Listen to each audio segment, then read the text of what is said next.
दोस्तों, यह कहानी शालिनी नाम की लड़की की है। शालिनी का परिवार नया नया रोहिणी गांव में आए थे।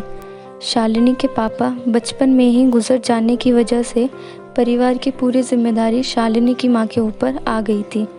शालिनी की माँ दूसरे के घर में काम करके अपने परिवार का गुजारा करती थी।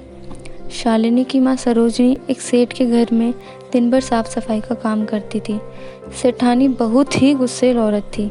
वह छोटी छोटी गलतियों पर सरोजनी को बहुत डांटा करती थी।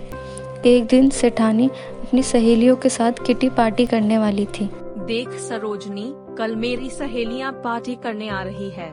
कल थोड़ा सवेरे आ जाना, बहुत सारे पकवान बनाने हैं। ठीक है मालकिन, मैं कल सवेरे आ जाऊंगी। अगले दिन सरोजनी सुबह का खाना पकाकर शालिनी को खाना खिलाकर सुबह सुबह काम पर निकल जाती है।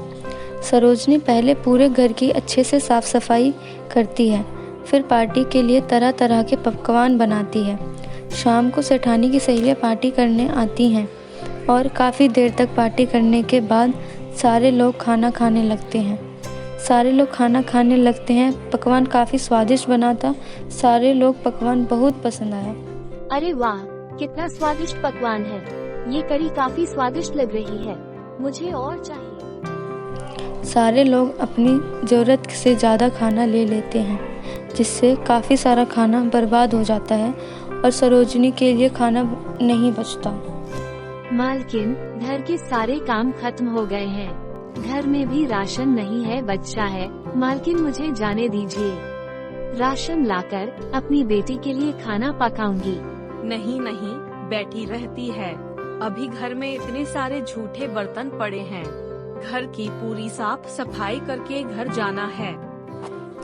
सरोजनी उदास मन से पूरे घर की साफ सफाई करने लगती है और सारा काम करते करते उसे रात के 10 बज जाते हैं। सरोजनी घर पहुंचने पर देखती है शालिनी बिना कुछ खाए सो रही थी। घर में सिर्फ आटा रखा हुआ था और सब्जी नहीं थी। सरोजनी ने अपने लिए और अपनी बेटी के लिए रोटी पकाई।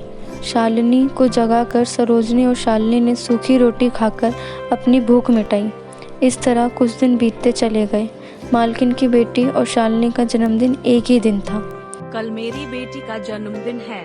कल थोड़ा सवेरे आ जाना, मेरी सहेलियां आने वाली है। मालकिन, कल मेरी बेटी शालिनी का जन्मदिन है।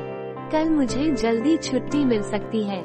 नहीं नहीं, तुम अपनी बेटी का जन्मदिन बाद में मना लेना, लेकिन तुम्हें कल जल्दी छुट्टी नहीं मिलेगी। इसके बाद सरोजनी का काम खत्म करके घर चली जाती है। सरोजनी सुबह उठकर अपनी बेटी के लिए पकवान और एक केक बनाती है और काम करने के लिए निकल जाती है। सरोजनी बर्थडे पार्टी के लिए तरह तरह के पकवान बनाती है और शाम को बर्थडे पार्टी शुरू हो गई। लेकिन मालकिन ने जो बर्थडे केक ऑर्डर किया था वह अभी तक नहीं आया। मालकिन ने दुकानदार को फ़ोन लगाया। भैया, मैंने अपनी बेटी के जन्मदिन के लिए केक ऑर्डर किया था, लेकिन केक अभी तक नहीं आया। मैम, आपका केक बनकर तैयार है, लेकिन हमारे स्टाफ की तबीयत खराब होने की वजह से हम लोग आपको केक नहीं पहुंचा पाएंगे। भैया बताओ मैं क्या करूं? भैया, मैं अपनी बेटी का जन्मदिन कैसे मनाऊंगी? बहन जी, माफ कीजिए, लेकिन हम लोग आपको केक डिलीवर नहीं कर पाएंगे।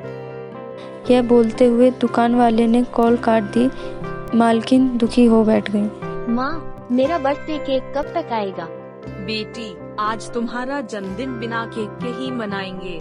यह सुन छोटी बच्ची रोने लगती है।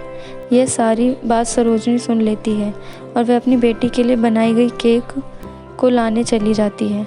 सरोजनी घर जाती है और अपनी बेटी के लिए बनाई गई केक को लेकर चली आती है। केक को देखकर मालकिन और छोटी बच्ची दोनों बहुत खुश हो जाते हैं। सरोजिनी, तुम बहुत अच्छे दिल की इंसान हो। आज तुम्हारी बेटी का भी जन्मदिन है। तुम अपनी बेटी को भी बुला लो, हम लोग साथ में दोनों का जन्मदिन मनाएंगे। सरोजनी खुशी खुशी शालिनी को भी लेकर आती है। दोनों का जन्मदिन बड़ी धूमधाम से सारे लोग मनाते हैं। सारे लोगों को केक बहुत ही स्वादिष्ट लगता है और अगले दिन मालकिन सरोजनी के पास जाती है।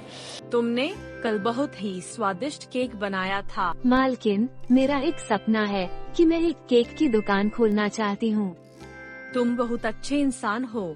दुकान खोलने के लिए मैं तुम्हारी पैसों से मदद कर दूंगी। कुछ दिनों में मालकिन के द्वारा दिए गए पैसों से सरोजनी एक केक की दुकान खोल लेती है और माँ बेटी अपनी जिंदगी खुशी खुशी बिताते हैं।